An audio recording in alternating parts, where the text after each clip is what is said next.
कर्ण पिशाचिनी के बारे में तो हम सब ने खुशी खुशी जान लिया, कैसे बुलाना है, कौन सा मंत्र है। पर कर्ण पिशाचिनी को तो पहले जान लो, क्या है, क्या करती है, आने से क्या क्या अनुभूति होती है। पहले दिन जब तुम कर्ण पिशाचिनी का जाप करोगे, प्रारंभ करोगे, उसका आह्वान करोगे, तब शायद तुम्हें कुछ ना भी सुनाई दे, दूसरे दिन भी अनुभूति ना हो, पर जब तीसरा दिन होगा, उस दिन हल्का सा तुम्हारा कान में कुछ फुसफुसाएगा।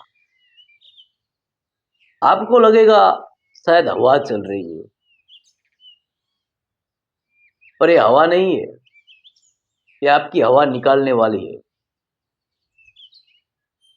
आपको मिलते ही आपको खुशी तो सब कुछ देगी, आपको लगेगा आप बस बहुत मजे ही मजे है।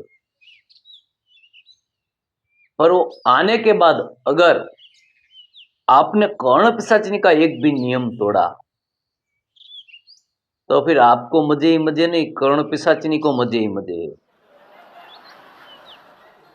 फिर कुछ हो ना हो, आपका पागल होना तय ही तय है, क्योंकि आपने कर्ण पिशाचिनी को सिद्ध तो किया है, पर वो आपके वश में नहीं हुई है, आप उनके वश में होने जा रहे हो। क्योंकि कर्ण पिशाचिनी आपकी पत्नी के रूप में मिलती है, या तो आपकी बहन के रूप में मिलती है, या तो आपकी माता के रूप में मिलती है, या फिर आपकी प्रेमिका के रूप में मिलती है। ये किसी भी रूप में मिले, अगर वो संबंध में आपने बहन के रूप में मांगा है, तो आपकी बहन जिंदा है तो आप उसके साथ संबंध नहीं रख सकते। किताबों में चाहे कुछ भी लिखा हो, आपने कुछ भी पढ़ा हो, हम जो आपसे बात कर रहे हैं, आपको जो बता रहे हैं, वो आपको अपने दिलो दिमाग में उतारना है, आपको समझना है। अगर आपने बहन के रूप में मांगा है, तो आपकी सगी बहन के साथ आप संबंध नहीं रख सकते। अगर आपने रखा, कर्ण पिशाचिनी आपकी बहन को परेशान करेगी।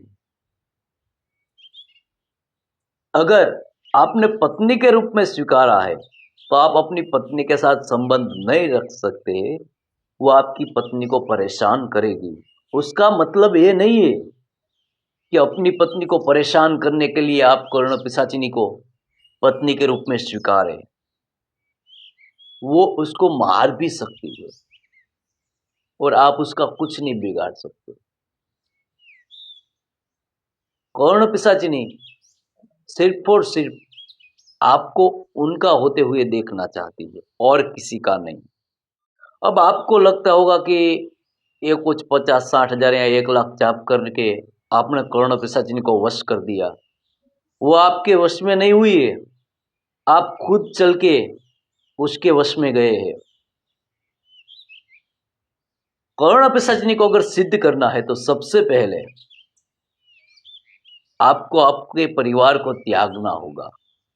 पता है क्यों? क्योंकि कर्ण पिशाचिनी आपके परिवार के सदस्य को नुकसान न पहुंचाए। आपने उन सब का तर्पण किया होगा, जिससे आपका उसका रिश्ता टूट गया। फिर आप चाहे किसी भी रूप में उसको स्वीकारो, किसी भी रूप में मांगो, वो आपका कुछ नहीं बिगाड़ पाएगी। पर कर्ण पिशाचिनी आपसे रोजाना कुछ ना कुछ मांगेगी, और वो आपको देना भी होगा। वो पहले दिन ही आपको बताएगी क्या क्या चाहिए उसको, वो रोजाना आपको देना होगा। अगर कर्ण पिशाचिनी आपसे कुछ सात्विक मांगती है, तो ठीक है, आप दे पाओगे। अगर तामसिक मांगेगी, जरूरी नहीं है कि वो तामसिक में मदिरा मांस ही मांगे, बच्चे का मांस भी मांग ले, कहां से लाओगे रोज रोज? तो आपको लगता होगा कि कर्ण पिशाचिनी का अब मंत्र आ गया, अब हम रोज उसका मंत्र का आह्वान करेंगे, कर्ण पिशाचिनी सिद्ध करेंगे। तो एक दफा ये भी देख लीजिए, ये सब भी करना पड़ेगा। अगर इसकी आपकी तैयारी है सब करने की, सब देने की, तभी आप कर्ण पिशाचिनी को सिद्ध कीजिए, वरना मत कीजिए।